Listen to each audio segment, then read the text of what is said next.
Hey, it's Jay, and I'm in my bathroom working on a project. Found these aluminum tracks on Amazon, and I've attached them all the way around my wife's mirror. And then I got a roll of LEDs, and you can see how bright they are. Whoa, 4000K temperature.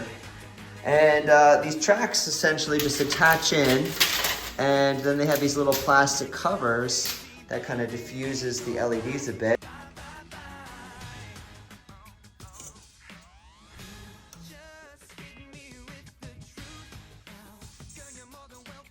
Let's see how it looks initially.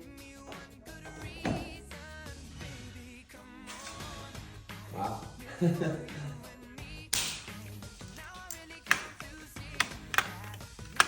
All details on this project are in the description. Please like and subscribe. Until next time.